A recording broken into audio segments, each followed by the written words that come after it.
Imagine waking up one morning to discover that a song topping the global charts, the painting selling for millions at an auction, and the screenplay behind last night's hit movie were all created by an artificial intelligence. No childhood memories, no emotions, no lived experiences, just algorithms. Now ask yourself this: if machines can create art that moves us, inspires us, and even makes us cry, what does that mean for human creativity? Is this the beginning of a new golden age of collaboration, or the quiet end of something deeply human? That single question sits at the heart of one of the most important debates of our time: AI versus human creativity. Who really wins? And to answer it honestly, we need to go deeper than headlines, hype, or fear. Because the truth is far more complex, far more fascinating, and far more human than it first appears. Let's start by understanding what we mean when we talk about creativity. For centuries, creativity has been considered one of the defining traits of humanity. From the cave paintings of Lascaux, dated to around 17,000 years ago, to Shakespeare's plays, to modern cinema and digital art, creativity has always been intertwined with emotion, culture, and lived experience. Psychologists like Mihaly Csikszentmihalyi, known for his work on creativity and flow, describe creativity as the ability to produce something both novel and valuable within a specific social context. In other words, creativity isn't just about making something new, it's about meaning. For most of human history, creativity required a human mind. That assumption held firm until the last few decades, when computers began to do more than calculate. In the 1950s, pioneers like Alan Turing asked whether machines could think. By the 1960s, early programs like Eloy simulated conversation, but no one seriously believed machines were creative. They followed rules. They didn't imagine. That perception began to shift dramatically in the 21st century with the rise of machine learning, neural networks, and, more recently, large language models and generative AI. Systems trained on massive datasets of text, images, music, and video started producing outputs that looked, sounded, and felt creative. AI-generated paintings began winning art competitions. Algorithms composed music in the style of Bach. Language models wrote poems, short stories, and essays that fooled readers into thinking a human wrote them. So the question isn't whether AI can create. It clearly can. The real question is, what kind of creativity is this, and how does it compare to human creativity? To answer that, we need to understand how AI creates. Modern generative AI systems, like those used for writing art or music, are trained on vast amounts of existing human-created data. For example, large language models are trained on books, articles, websites, and other text sources. Image generators are trained on millions or even billions of images paired with descriptions. Through training, these systems learn statistical patterns, how words tend to follow one another, how shapes and colors form recognizable objects, how musical notes combine into melodies. When an AI generates something new, it isn't inventing from scratch. It's predicting what comes next based on patterns it has learned. This is why AI can mimic styles so effectively. Ask it to write a poem in the style of Emily Dickinson, and it can produce something that feels eerily close. But crucially, the AI doesn't know who Emily Dickinson was. It doesn't understand loss, love, or solitude. It doesn't feel anything at all. Human creativity works differently. Neuroscience research shows that human creativity involves complex interactions between multiple brain networks, including the default mode network, which is associated with imagination and memory, and the executive control network, which helps evaluate and refine ideas.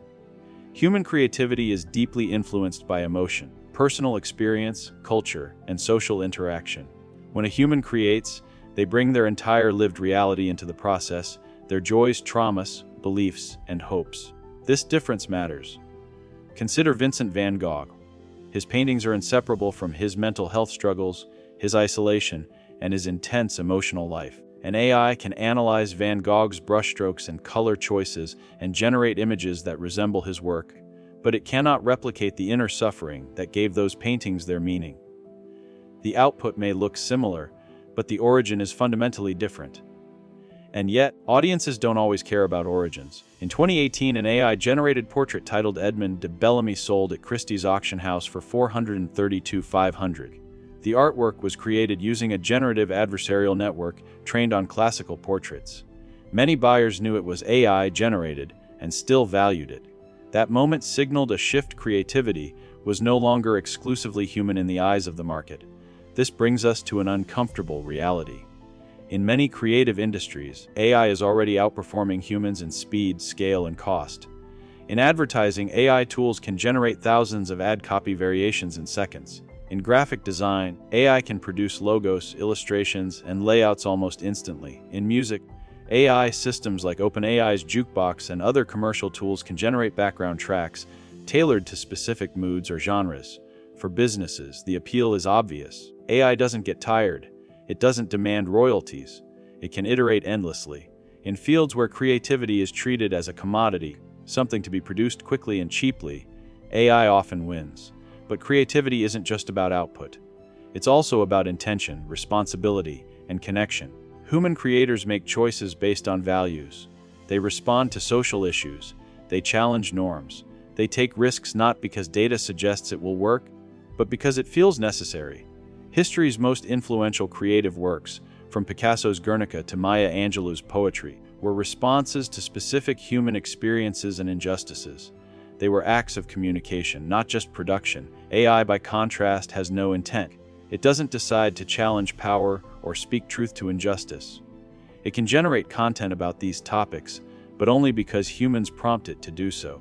Responsibility always traces back to people: the developers who build the systems, the users who deploy them, and the societies that regulate them.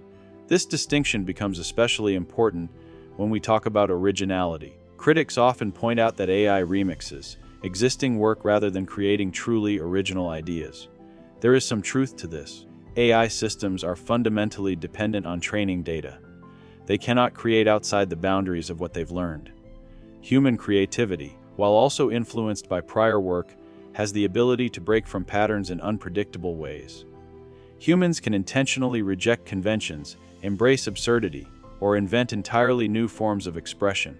However, it's also worth acknowledging that human creativity is not as purely original as we like to believe. Artists have always borrowed, adapted, and built upon existing traditions. As the writer Jonathan Lethem famously argued, all creative work is derivative. The difference is that humans are aware of this process. They can reflect on their influences and make conscious choices about how to transform them. So where does this leave us? Is this a zero-sum competition where either AI or humans must win? The evidence suggests otherwise. The most powerful creative outcomes are emerging not from competition, but from collaboration. In architecture, AI is used to generate design options that human architects refine. In film, AI assists with editing, visual effects, and even script analysis, while human directors shape the final vision. In music, artists use AI tools to explore new sounds and compositions they might not have discovered on their own. One striking example comes from the field of science. Researchers have used AI to help generate hypotheses, design experiments, and even propose new materials. But the creative leap, deciding which questions matter and why, still comes from humans. AI expands the creative space, but humans give it direction. This collaborative model also challenges our definition of creativity itself. If creativity is about problem-solving, exploration, and expression, then AI becomes a tool much like the camera, the synthesizer, or the computer before it. Each of those technologies initially sparked fear. Photography was once seen as a threat to painting. Synthesizers were criticized for being fake music. Digital art was dismissed as less authentic. Yet all of these tools ultimately expanded what humans could create. AI may follow the same path. The danger isn't that AI will replace human creativity entirely. The real danger is that we reduce creativity to something purely mechanical, measured only by engagement metrics and market value. If we allow that to happen, both humans and AI lose. There is also an ethical dimension we cannot ignore. AI systems reflect the data they are trained on, including biases, stereotypes, and historical inequalities. When AI generates creative content, it can unintentionally reinforce these patterns. Human creators have the ability and the responsibility to question, critique, and correct such biases. Creativity, at its best, pushes society forward. That requires moral judgment, something AI does not possess. Education plays a crucial role here. As AI tools become more accessible, The goal should not be to discourage their use, but to teach people how to use them thoughtfully. Creative literacy in the age of AI means understanding what these systems can and cannot do, recognizing their limitations, and maintaining a strong sense of human agency. So, who wins in the battle between AI and human creativity? If winning means efficiency, speed, and volume, AI often has the advantage. If winning means meaning, intention, and emotional depth, humans remain unmatched. And if winning means shaping a future where creativity continues to matter, then the only real victory comes from collaboration. AI doesn't replace the human story. It depends on it. Every dataset, every model, every generated output traces back to human experience.